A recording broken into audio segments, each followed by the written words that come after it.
Hey guys, Evis here. And Mish. And together we're the Abundance. Ready to take you guys deep in the land down under, out here in nature on this beautiful afternoon. Thank you for joining us. Today's video, water. It's alive. Look, we thought it would be very appealing, obviously with the backdrop in the back there, and all about today's water. One of my personal experiences on this ascension was actually coming into consciousness about the science of water. The fact that water is living.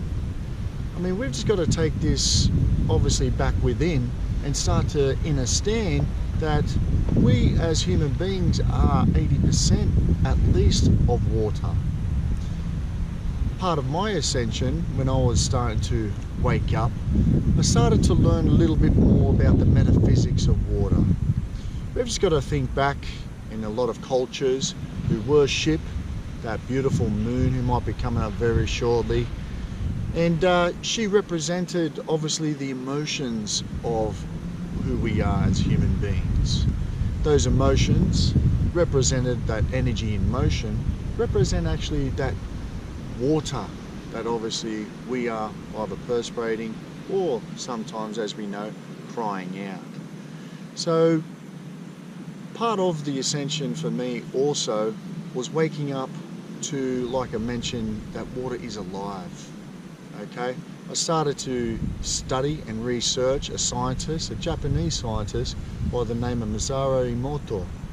And I started to see him first on a movie called What the Bleep, which we'll leave down in the description, so be sure to obviously watch that. And he talked about obviously the science of water and the fact that it is programmable. Now, this is pretty crazy. What do you reckon, Mish?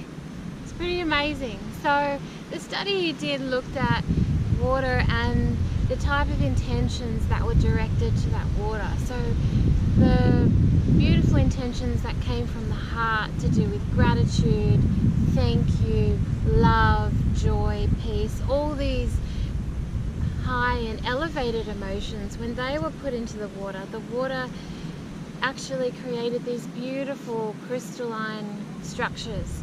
And then the opposite happened when the negative intentions were directed to that water. So the water then had no structure and it looked very different with no beautiful crystalline structure. So we know then that water can hold information, it takes it in, and it's programmable. So what does that mean for us when we're drinking the water or not drinking it? How does it affect us as we live day to day? Of course, I mean, it's pretty obvious in physical terms. Obviously in what we do, we're encouraging a lot of people to drink this stuff all the time. You'd be actually quite surprised on how much water you need to drink. And I think if you just go back to that intuitive side of who we are, it's just going back to the feeling when you don't have water. I mean, you know from the inside out that something's not right. You will not function properly. And obviously all of those other bodily functions that water takes care of are unable to do so. Yeah, that's right. So some of the things that you might experience with a lack of water would be signs of dehydration, low energy, fatigue, poor sleep, a heartbeat that is irregular, poor cardiovascular, not sweating very much. So this is very common that people say, I don't really sweat. So this could be an indication of not enough hydration. Poor elimination, so whether it's the kidneys, dark urine,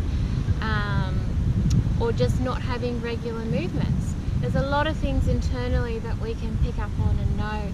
But basically, I mean, should you drink all that at once? No. So the idea is just sip it continually throughout the day. And not too much as you're eating, but just sip it continually. Always think, have that water before you go for something like food. Beautiful. It goes back to these thoughts. If this water is programmable and we're not having it, or we're not having the better water, so the more quality water, I mean, you cannot invest enough into your health, guys, all right? So if you're not having the right water and you're not actually giving it some sort of good intention, then obviously you know, what is that doing with your thoughts? What is it doing to your body? All right, we've got to start making these connections, guys. And when we start to learn this knowledge, we can actually start coming from a better place. One of my personal practices that I do every morning, I drink half of this and I give it intentions of gratitude. Thank you, thank you, thank you, just for that water and what it actually does to my body. So I guess that could be one of our solutions today. Any more, Mish?